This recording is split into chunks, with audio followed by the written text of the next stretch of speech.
What a pity. That luscious fried chicken all burned. And to think a kitchen telephone would have saved the dinner. When a meal's on the stove and someone calls, it's no problem at all when you have a kitchen phone. You can answer and still keep an eye on your cooking. No wasted time, steps, or effort. And best of all, no burned chicken. Well, of course, since it takes a great many calls to run today's home, the most efficient place to make them is in your household headquarters, the kitchen. All this convenience at so little cost. The monthly charge for an extension phone in your kitchen is only $1 or less, depending on your type of service. And if you wish, they're available in color at a one-time charge. So enjoy this modern way of living, a home with a kitchen phone. To order yours, just call your Bell business office or talk to any Bell installer or repairman you see.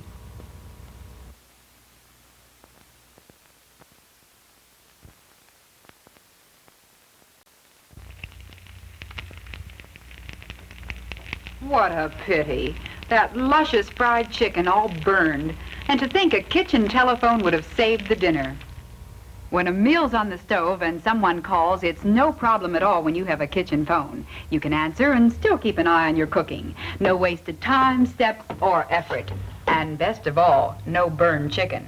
Well, of course, since it takes a great many calls to run today's home, the most efficient place to make them is in your household headquarters, the kitchen. All this convenience at so little cost. The monthly charge for an extension phone in your kitchen is only $1. And if you wish, they're available in color at a one-time charge. So enjoy this modern way of living, a home with a kitchen phone. To order yours, just call your Bell business office or talk to any Bell installer or repairman you see.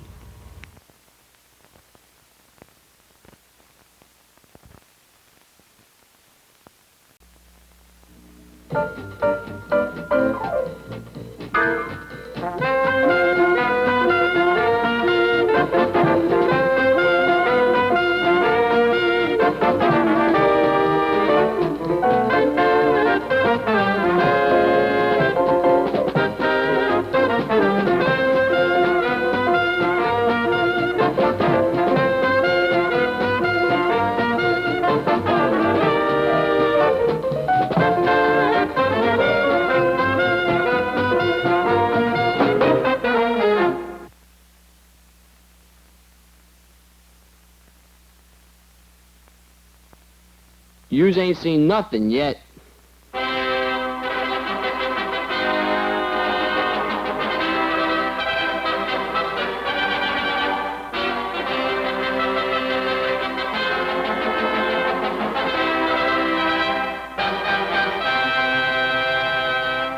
Good evening, Ted Johnson for the Bell Telephone Company of Pennsylvania. It was a very bright, sunshiny, and warm day here in the Altoona area, and a very pleasant day for everyone to enjoy. Last night's temperatures dipped a little bit, the low got down to 44 degrees.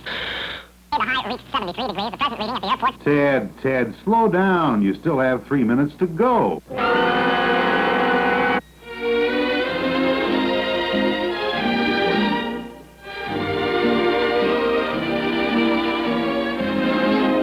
And please, you're not modeling anymore.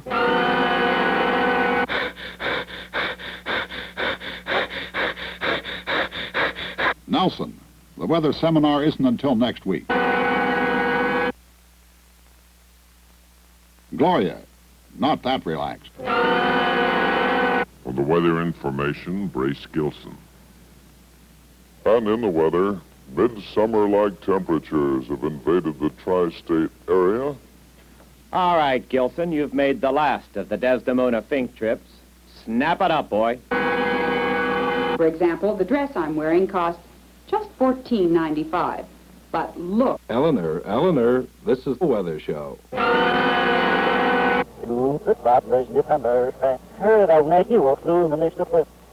Why didn't somebody tell me we'd switch to educational TV?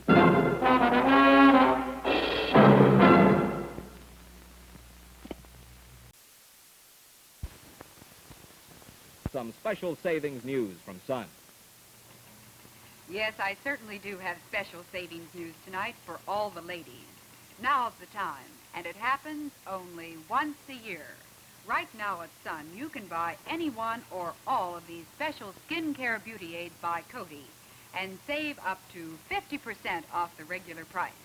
For a limited time only, when you run to Sun, you get up to 50% off on such wonderful Coty skincare products as Coty Vitamin Moisture Balancer for dry, normal, or for oily skin to help keep your essential skin moisture in balance.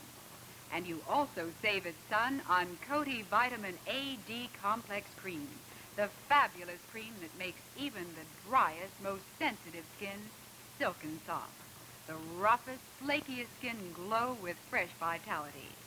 And finally, you save at Sun on Coty's special medicated hand lotion, Polysil. It softens yet protects your hands, keeps them lovably smooth as silk.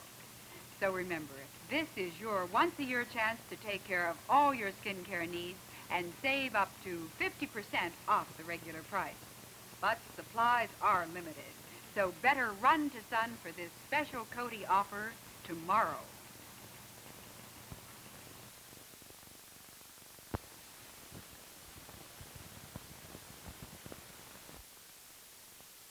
Last year and the years before, we've had a very adequate lunch period, and we have the facilities. We have a cafeteria, very good facilities, and this year, because of the merger with McKeesport, we no longer have this, and it has been taken away from us. So we are circulating our petitions to try to get the people to sign them, and this is just one step in our endeavor to achieve our cause of getting our lunch program back. Now, Mrs. Pierce, I noticed that there are some youngsters being served hot lunches in the school cafeteria while the others are eating out here picnic style. Now, what is the reason for this so-called discrimination? Well, the children that eat in the school do ride on the buses, and then some of them are living in certain areas that they felt that they should stay and eat lunch. They set up boundaries. Now, most of these children, and there are others that walk home because they are not within this mile area. They think that we have to do things the way it is done in McKeesport, but as you see, we have facilities here, and some schools in McKeesport do not. And this is what we're mostly trying to do, to get the school board to change this and give us back our lunch program.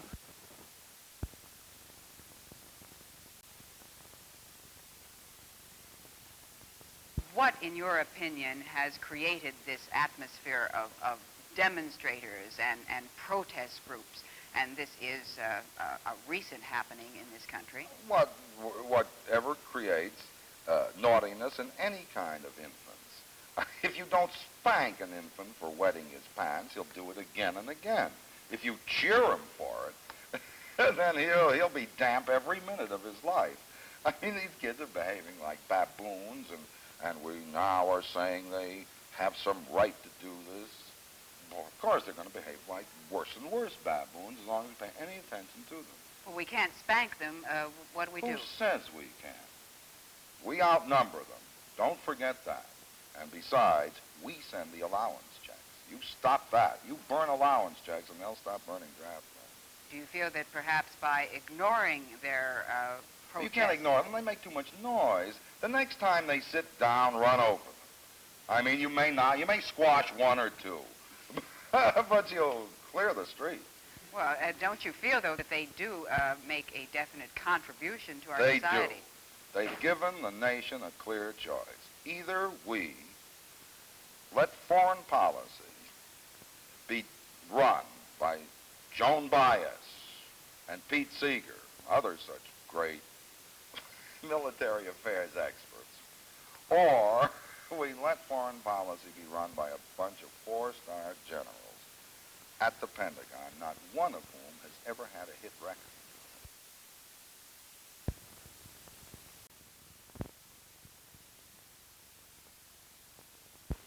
The electric car is mentioned frequently these days as one of the solutions to the problem of air pollution. And everyone agrees it would help, since gas-powered automobiles are adding to the problem with 4 pounds of pollution a day. Now, in spite of research on electric cars, there are still many stumbling blocks. But Bill Sturm decided not to wait for the breakthrough in the battery field. He and his West Penn colleagues in Connellsville have developed a short-range vehicle which could serve a great many of today's transportation needs. Now, this is the low-slung experimental electric. Now, it's a two-seater with a Jeep-like body. The controls are very simple. There's just simply an off-on switch and accelerator, no gear shifts, and this may disappoint the four on the floor crowd. It's safer, there's no inflammable liquids, and no frozen radiators. There are still many unsolved problems. Batteries must be recharged. Now, there are new parking meters have already been invented so that before long you may be able to park, shop, and charge your battery all at the same time. This is the glowing report on the car of tomorrow, the perfect gift for the man who has everything. So you ask, where can I buy it? Well, you'll have to wait for another Christmas, because the answer right now is you can't.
Every summer has its dog days, usually about August, when the heat and humidity climb to such levels that the weather isn't fit for man or beast.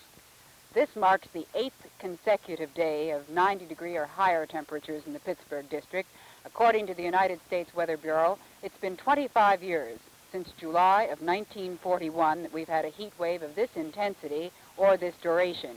In fact, we have never had a heat wave like this during the month of June. Few widely scattered showers and thunder showers brought some relief this afternoon. It will only be temporary. It ended the 12-day drought for some parts of the area. But for most folks, those showers were too few and too far between. Now, according to the Weather Bureau, the heat and humidity will continue, with tomorrow expected to be even hotter.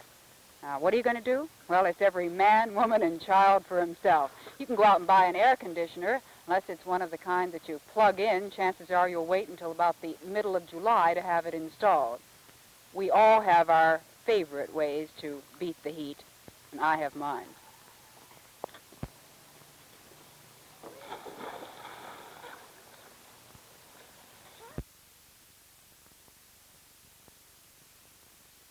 The only way you can face the weather forecast these days, and it's more of the same.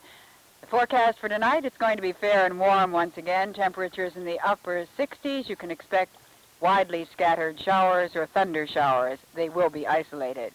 For tomorrow, variable cloudiness, warm, humid temperatures in the mid-90s.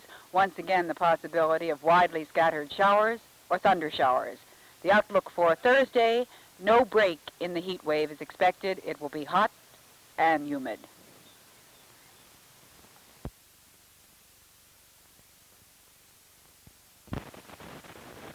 Well, it's Christmas Eve. Once again, folks all over the country are hanging stockings by the fireplace and tinsel on the tree. Isn't it wonderful that the size of the tree really doesn't matter? It's the spirit prevailing around the Christmas tree that counts. You know, Christmas Eve is the one night of the year when family ties are often the closest. And we're happy that in instances where circumstances make it impossible for families to be together in person, the telephone can help to bring them together. Now I'd like to extend our greetings to you.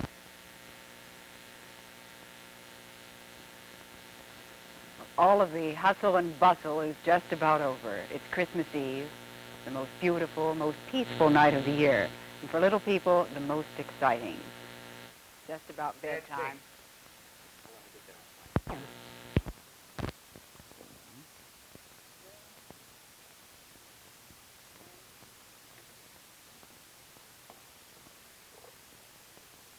Hello? I feel wonderful. Oh, it's a wonderful time of the year, and Santa's very, very happy.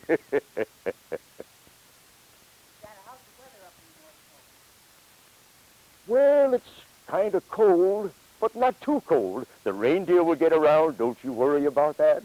It's wonderful up here. It really is.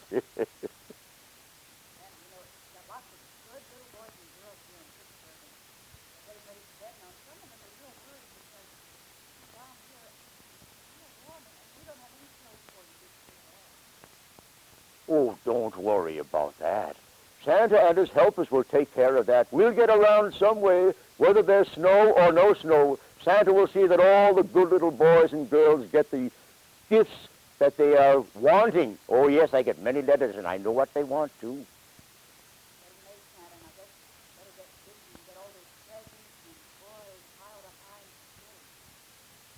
We'll do that.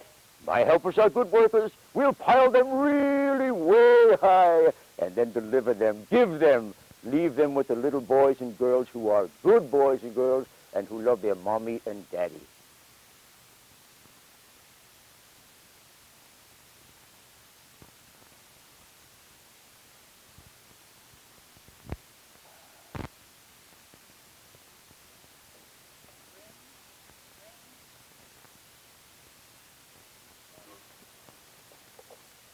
Hello? Santa, how do you feel? Oh, five. That's too soon. I'm sorry.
If you're planning a picnic, a backyard barbecue, or a trip, chances are you're going to check with the Weather Bureau first.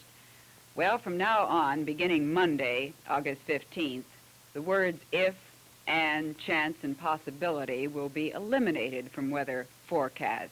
Instead, we're going to begin using numbers. Bob, I'd like you to explain this new method of weather forecasting, the probability method. % chance of precipitation. We mean just that, and we say that rather than just saying there is a chance of an individual probability, you might say.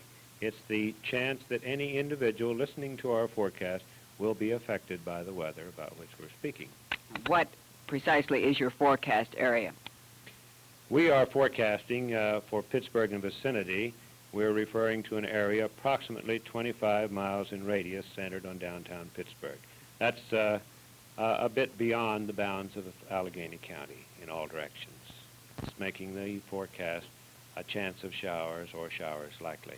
Now, even though this new program has not been presented to the public as yet, you have been experimenting with it here for some time. What has been the track record to date?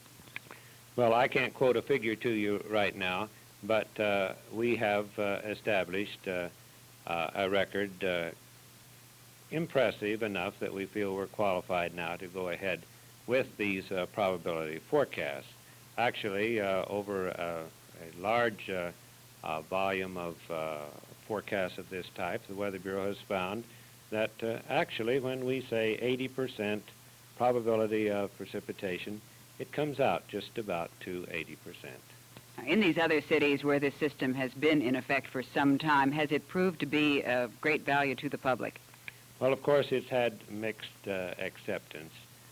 We feel that it has proven to be of value. I'm sure there are weaknesses that will have to be ironed out still. I'm sure that there are peculiarities that will have to be solved within each area. Pittsburgh will have its own little problems, but it has proven to be beneficial in other areas, and I think it will here. What are some of the unique problems that you expect here in Pittsburgh? Well, I can't think offhand of any particular problems for Pittsburgh other than the usual matter of our frequent summer showers that are going to affect a few people and not affect many others. And our accurate estimate of the situation, where we might say 20% probability of precipitation, is going to be interpreted by 20% of the people as being right and 80% of the people as being wrong. This we're going to have to face, and everyone has to face it. But we'll just have to wait and see what the peculiarities are for Pittsburgh. And on a night like tonight, you can be particularly pleased because the probability of rain tonight is... It's quite slight.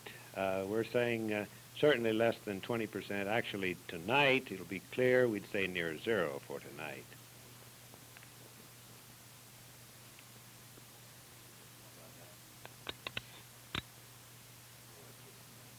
Did you, George?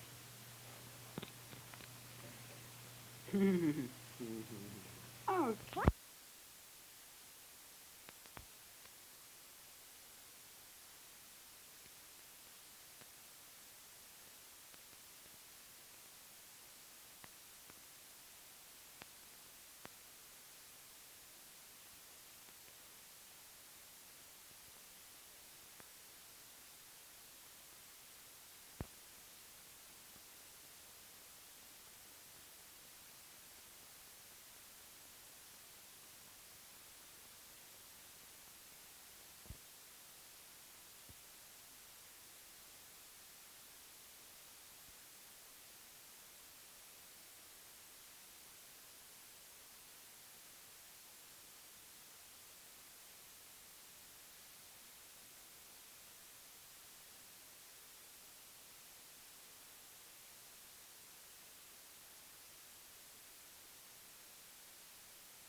I think I should explain here that APT is an abbreviation for automatic picture taking.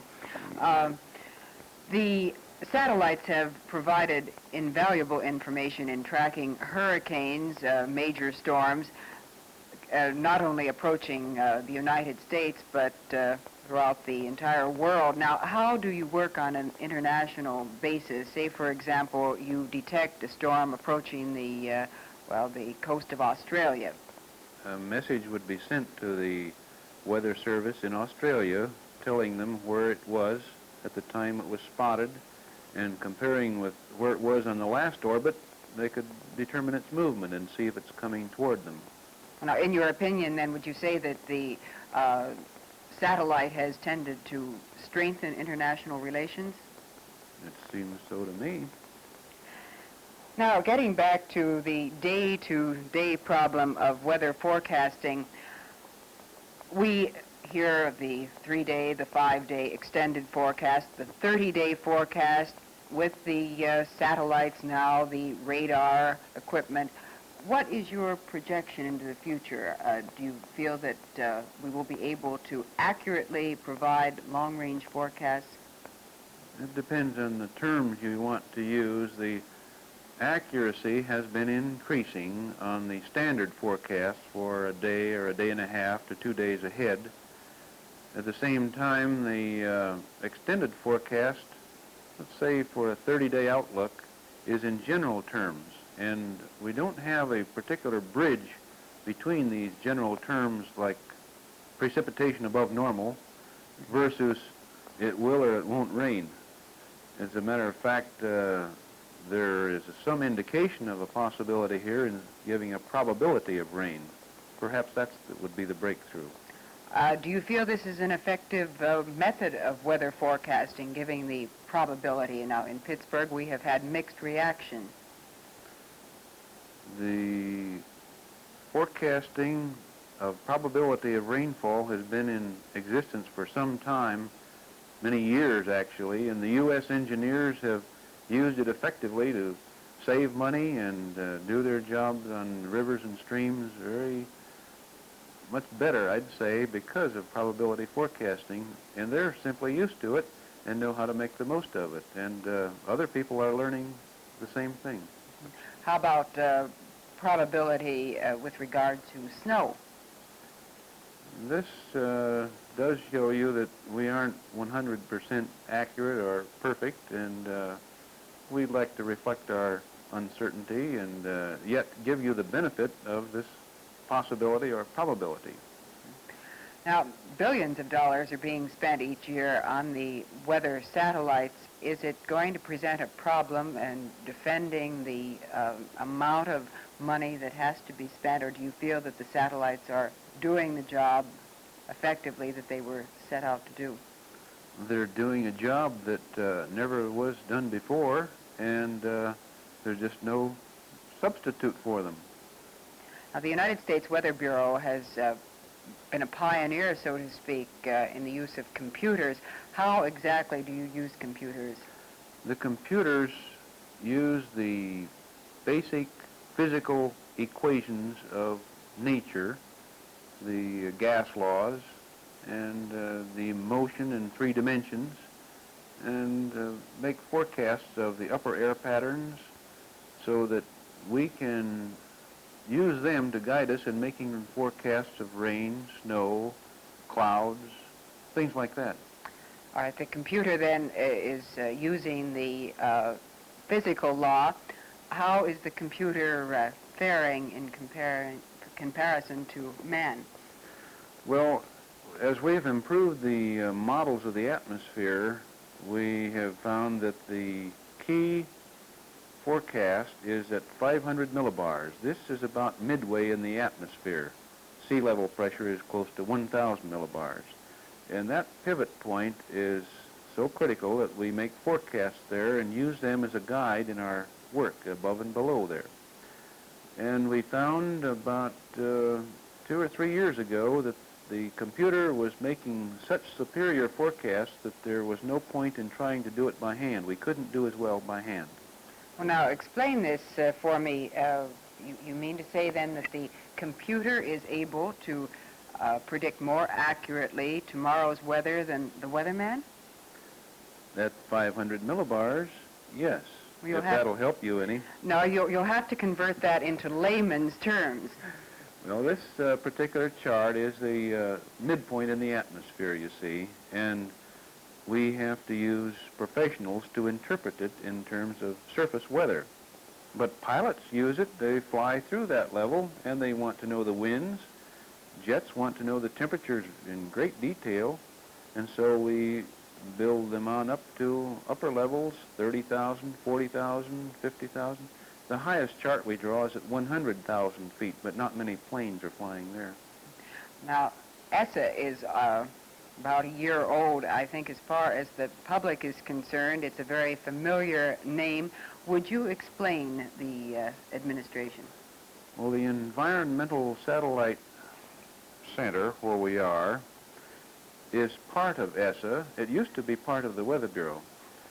The organization was formed under Dr. White, who was chief of the Weather Bureau about a year ago, July of 1965, and it took the major components of the Environmental Data Services, which used to be the Office of Climatology, the National Environmental Satellite Center, which used to be the National Satellite Center, and the Institute for Atmospheric Research, which is one of the institutes for environmental research, and the Coast and Geodetic Survey.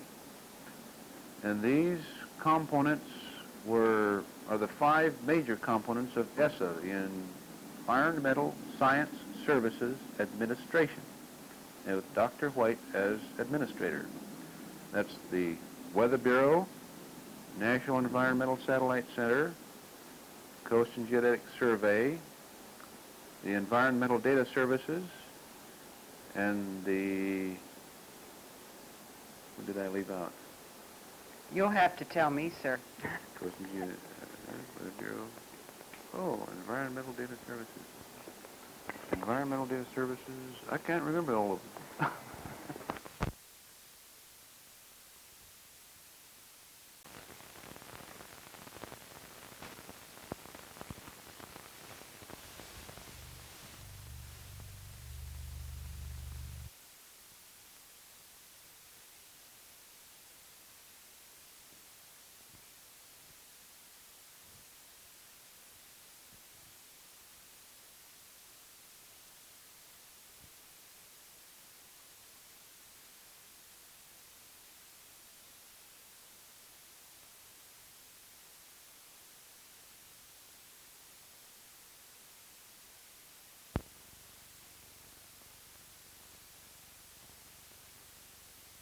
Doctor, would you say there's more promiscuity on college campuses today than there was a generation or two ago?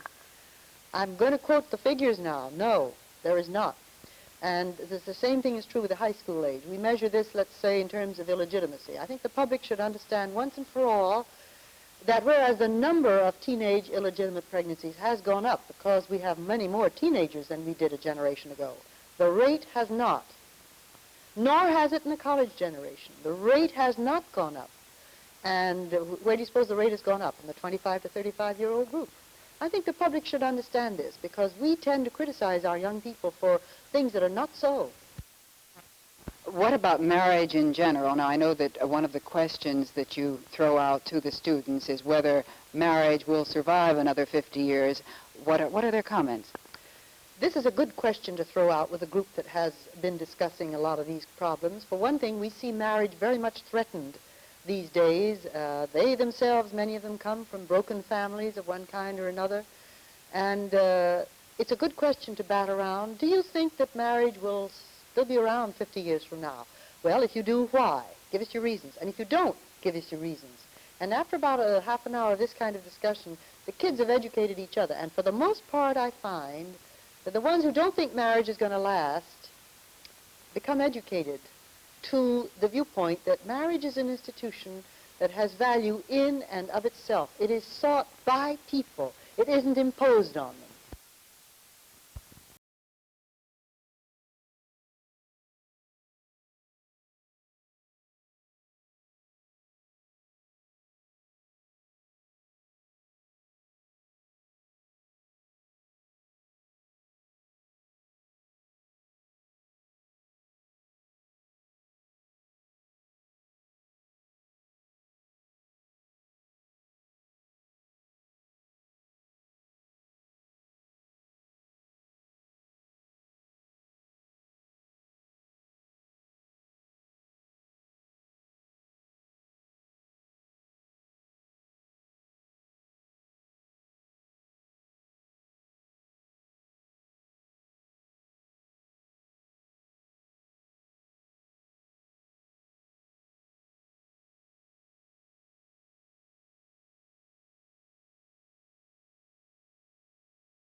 Would you give us some idea of the advancement of the science of weather and meteorology in the past 25 years? Well, meteorology has become a very sophisticated and a very exact science in the past 25 years as compared to what it was before that period of time. The reason for this is that the technology, some of which can be attributed to World War II, the technology of radar, the advancement of the airplane, the development of computers, the advent of all of the new instrumentation, which is now adaptable to the study of meteorology, is opening up tremendous new horizons for the meteorologist. He feels now that he is on the threshold of understanding this vast ocean of air that we live in. True, the problem of forecasting it is still so complex and so incredibly difficult that there are many years yet before we can say that we have conquered our understanding of the atmosphere. But at the present time, the steps which have been made in the past 25 years have given us an entirely new understanding of nature and the environment we live in here on the face of the earth.